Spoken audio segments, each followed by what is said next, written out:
This session we are going to learn set notation. आज हम set notation के बारे में पढ़ेंगे। डियर स्टूडेंट्स, जैसे कि आप सबको पता है कि पिछले लेसन्स में हमने सेट के बारे में पढ़ा था और सेट नोटेशन के बारे में शॉर्ट इंट्रोडक्शन हुआ था हमारा। आज हम सेट नोटेशन के बारे में तफसीलन बहस करेंगे कि सेट नोटेशन क्या है और इसकी कितनी टाइप्स हैं और ये कैसे बयान किया जाता है। Dear students, set notation, a set may be written in 3 different forms called notation।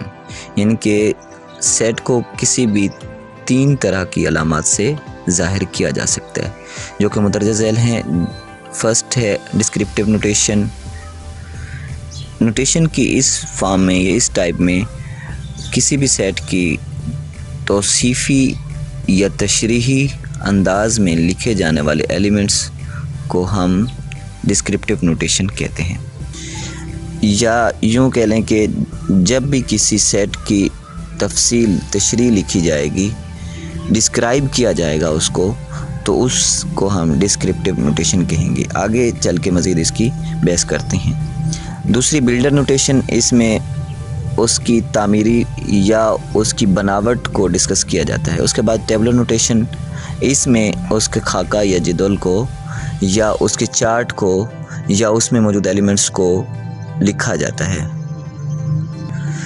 For example, अब हम इन तीनों की एग्जाम्पल डिटेल वाइज पढ़ते जाएंगे। First of all, the set of vowels in एक सेट लिया गया है जिसमें वॉल्स होंगे in English alphabets can be written as. अब फर्स्ट है set A. Set A is equal to set of vowels in the English alphabet. The above form is called the descriptive notation. इनकी इसकी तौसीफ़ी या इसको तशरीहन लिखा गया है, जैसे कि एक सेट है जिसका नाम ए है, उसमें इंग्लिश अल्फ़ाबेट्स के जस्ट वॉल्स हैं, जो वॉल्स ही उसमें सेट में मौजूद होंगे, इसके अलावा और कोई अल्फ़ाबेट नहीं आएगा। इन descriptive notation the set is described bye a statement. यानी कि इसको एक पैरा की शक्ल में लिखा जाता है, एक स्टेटमेंट की शक्ल में लिखा जाता है। And it is not placed with in curly brackets.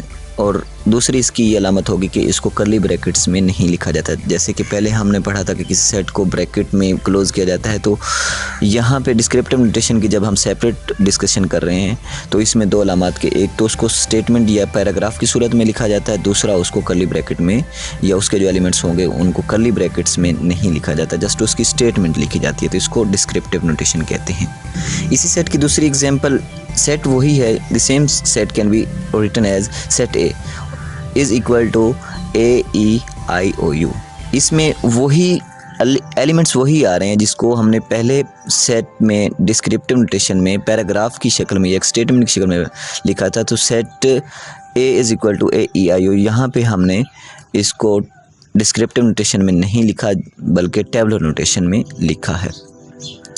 This form is called the tabular notation. In tabular notation, all the elements of the set are listed within curly brackets and separated by commas। जैसे कि आपने set A को देखें तो उसमें brackets भी दोनों तरफ पे दी गई हैं और सेट एलिमेंट्स के दरमियान कॉमा भी लगा हुआ है। तो ये टेबुलर नोटेशन की फॉर्म है। इस फॉर्म में जब भी कोई सेट लिखा जाता है तो उसको टेबुलर नोटेशन कहा जाएगा।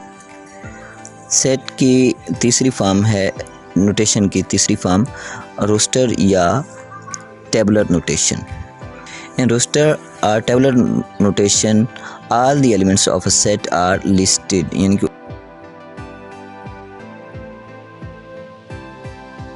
उसकी एक लिस्ट बनाई जाएगी। Look at the examples below.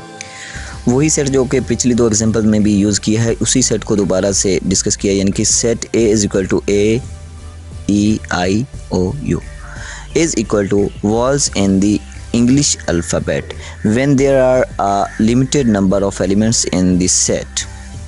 इसकी एक और एग्जांपल सेट B के तरीक़ा से, set B is equal to ABC and to be continued till Z तक सारे अल्फ़ाबेट्स आ रहे हैं, letters.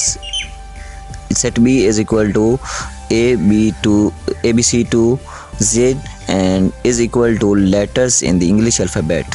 when there are a limited but large numbers of elements in this set, में जब कोई नंबर ज़्यादा हों लेकिन हों महदूद, महदूद मतलब उनका एंड हो, फिनिट हो, इन्फिनिट ना हो।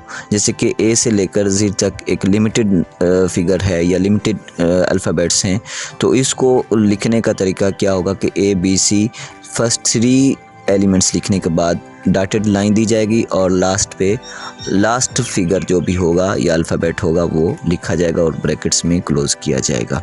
Set C is equal to, अब ये इसी सेट की इसी नोटेशन की तीसरी एग्जांपल दी जा रही है। Set C is equal to 1 2 3 4 and so on, यानी कि टू बी कंटिन्यूड, अभी तक इसका एंड नहीं है। Natural numbers when there are infinite elements in this set, यानी कि जब किसी भी सेट में इन्फिनिट या लामहदूद एलिमेंट्स होंगे तो उसको किस तरीके से लिखा जाएगा, आगे डॉटेड लाइन दी जाएगी। इट्स मीन के अभी तक वो सेट चल रहा है, इसका एंड नहीं होगा।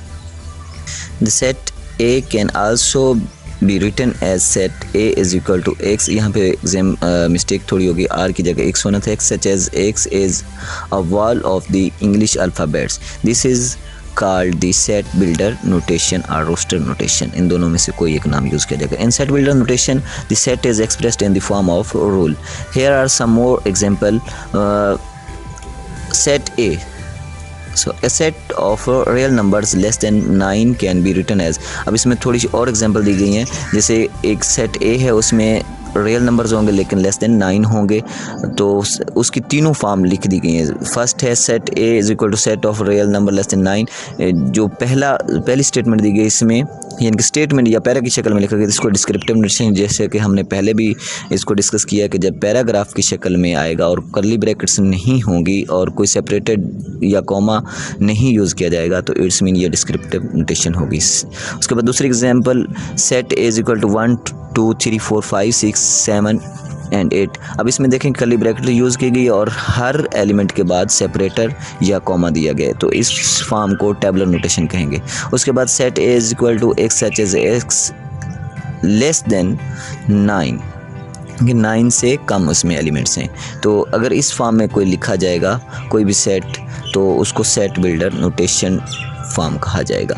A set of natural numbers up to 18 can be written as, अब इसमें एक और तीसरी एग्जांपल दी गई इसी नोटेशन के हवाले से, तो इन तीनों एग्जांपल को आप अच्छी तरह जहन में बिठाएंगे कि ये एग्जांपल्स के मुताबिक आप अगले जो भी असाइनमेंट होगी उसको सॉल्व कर सकेंगे। Set A is equal to set of natural numbers less than or equal to 18, अब स्टेटमेंट लिखी गई तो डेफिनेटली इसको डिस्क्रिप्टिव नोटेशन कहा जाएगा।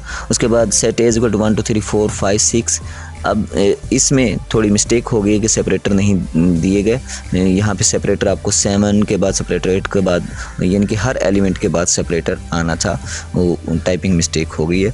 तो अगर कोई भी इस फॉर्म में सेट को इस फॉर्म में लिखा जाए जिसमें एलिमेंट्स के बाद सेपरेटर आए, हर एलिमेंट के बाद सेपरेटर और कर्ली ब्रैकेट ये आएंगी, तो इसको हम इस टेबुलर नोटेशन कहेंगे। उसके बाद लास्ट है सेट बिल्डर या roster notation. Set A is equal to X such as X less than or equal to 18, तो इस फॉर्म को हम सेट बिल्डर नोटेशन कहेंगे।